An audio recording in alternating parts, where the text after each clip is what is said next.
पिछले 40 सालों से अमेरिका अपना आर्क एनिमी ईरान को मानता है और ईरान भी सिमिलरली अमेरिका को अपना एनिमी नंबर 1 मानता है। लेकिन क्या आप जानते हैं 1971 की लड़ाई में, इंडिया पाकिस्तान की लड़ाई में अमेरिका ने ईरान से मदद मांगी थी।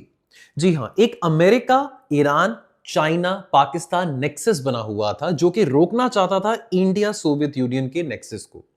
मैं आपको बताना चाहूंगा कि कुछ डीक्लासिफाइड डॉक्यूमेंट सामने आए थे जहां पे हेनरी किसिंजर, जो कि फॉर्मर नेशनल सिक्योरिटी एडवाइजर थे to the former president Richard Nixon, कुछ ऐसे डॉक्यूमेंट्स में ये बातें पाई गई हैं जहां पे हेनरी किसिंजर ने रिचर्ड निक्सन को ये कहा था कि अगर जरूरत पड़ती है तो हम ईरान से एयर पावर की मदद मांग सकते हैं, ईरान को हम कह सकते हैं कि वो फाइटर जेट्स पाकिस्तान को भेजें। अमेरिका को दिख रहा था कि पाकिस्तान लड़ाई हार रहा है और अमेरिका को इस बात का डर था कि बांग्लादेश तो बनेगा ही बनेगा, लेकिन साथ में बल्कनाइजेशन ऑफ वेस्ट पाकिस्तान भी होगा। और इसी डर के कारण पाकिस्तान को लगा कि अगर ऐसा होता है तो सोवियत यूनियन का इन्फ्लुएंस बहुत ज्यादा बढ़ जाएगा साउथ एशिया में, जिस बात को अमेरिका रोकना चाहता था। तो शाह ऑफ ईरान को कहा कि तुम पाकिस्तान की एयरफोर्स की मदद करो, लेकिन शाह ऑफ ईरान ने यह कहा कि देखो ऐसा तो पॉसिबल नहीं है, बिकॉज सोवियत यूनियन और इंडिया के बीच में ट्रीटी साइन करी गई है। अगर मैं मदद करता हूं पाकिस्तान की तो कल को सोवियत यूनियन मेरे अंदर भी दखलंदाजी कर सकता है, मेरे साथ भी नुकसान पहुंचा सकता है।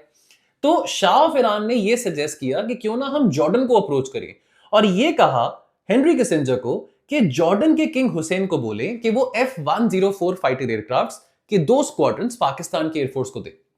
अब लेकिन यह करना भी मुमकिन नहीं था। अपेरेंटली अमेरिका ने जो आर्म्स एक्सपोर्ट कंट्रोल एक्ट बनाया था उसके तहत जो वेपन या जो भी डिफेंस का सामान अगर किसी कंट्री को दिया गया है फॉर एंड यूज, तो वो कंट्री किसी थर्ड पार्टी को वो सामान नहीं एक्सपोर्ट कर सकती थी। तो विच मींस कि अमेरिका ने जो कानून बनाए उनके खुद के कानून पे अमेरिका फंस गया, विच ऑल्सो मेंट कि जॉर्डन चाहकर भी F-104 फाइटर एयरक्राफ्ट पाकिस्तान को नहीं दे सकता था।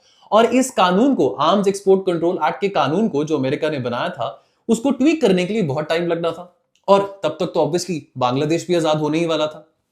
तो मैं आपको यह बात बताना चाहता हूं कि आज जो दो दोस्त हैं वो जरूरी नहीं है कि हमेशा ही दोस्त रहे हों। इंटरनेशनल रिलेशंस में एक बहुत फेमस कहावत है, there are no permanent friends and no permanent enemies.